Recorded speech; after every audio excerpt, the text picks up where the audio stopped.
first event, the women's lightweight coxless 4. Lightweights, that means that none of the women rowing here can be more than 59 kilos. In lane number 1, the United States, who won this title in 1987 at Copenhagen, were 4th last year, but this crew completely new.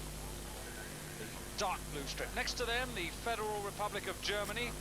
They were the bronze medalists a year ago. The only survivor at stroke there, Claudia Engels.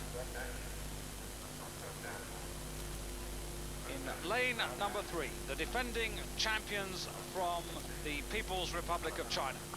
Tsai Lin, their stroke. Great Britain, winners in Lucerne this year, but they've yet to meet the Chinese. They were 5th in the World Championships in Milan a year ago. The Australians in lane number 5, silver medalists, and completing the lineup, Canada, nearest to you in red and white. And the Chinese are going to be the crew to watch here. There's no doubt that they've stamped their authority on lightweight women's rowing in the last couple of years. There we're looking at the Canadian crew as they go away from the start. A lot of water going up the looms there, not the easiest way to row, just want to cover the blade. But it's the Chinese and the British crews in the centre of the picture there. China in lane 3, Great Britain in lane 4 that are making the early pace. And this is where the race for the first and second position will be.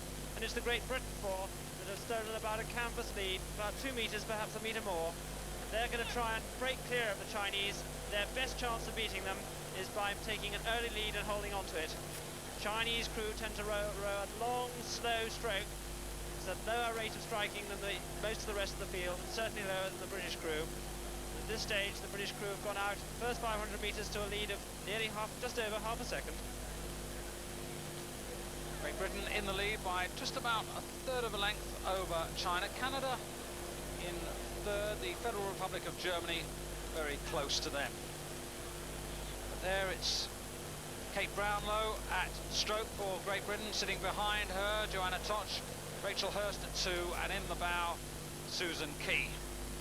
And they're trying to dominate now to get away from the Chinese. They know that the Chinese have got a very strong finish, and the only chance they've got is to get clear. Coming to the 1,000 metre mark, so far the British plan working out. Quite a fight for third place. Canada and Australia pretty close to each other, and also at the top of the picture the United States. But the first two now well clear of the rest. This is a good shot there of the British crew. Good technique this crew employ. The problem they face is that they have a relatively short lead. They've only got about 2 to 3 metres, and they've got to be rowing with confidence. They've got to have something in hand to withstand the charge that must come from the Chinese crew. And there is the first move from the Chinese crew. They've closed that 2 metres, and there's very little between them.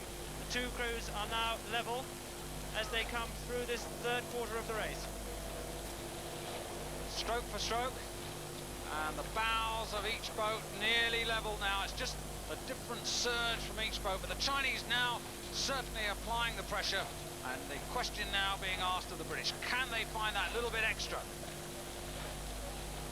British certainly faster through the first 1,000, and perhaps just ahead as they go into the final quarter of the race. Surely they must be much closer together than the timing indicated.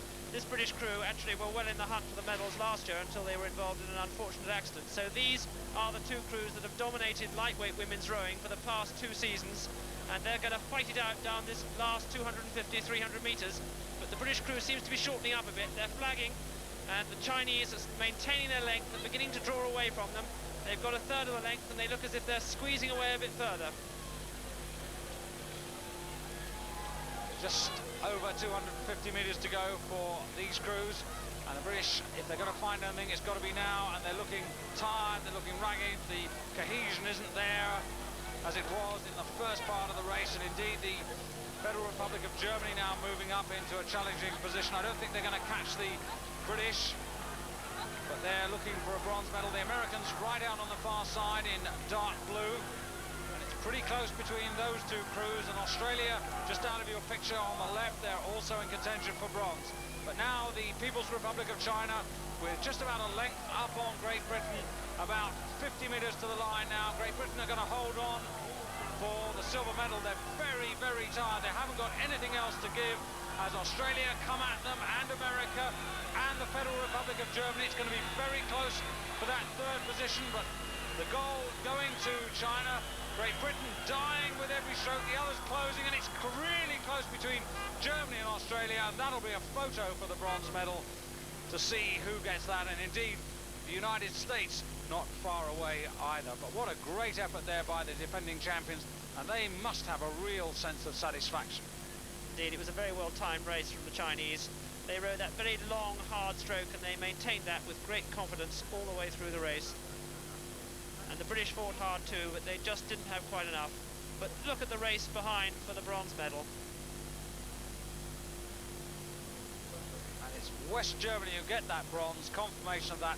1:42.81, they're split for the final 500 metres. Very quick, but no one nearly quick enough to catch this crew, and they really are a little bit special. Gold medal going to the People's Republic of China, and the camaraderie of the World Championships well shown here on the victory rostrum. Great Britain with the silver, West Germany the bronze medal. And look how close third, fourth and fifth. Less than a second between those three.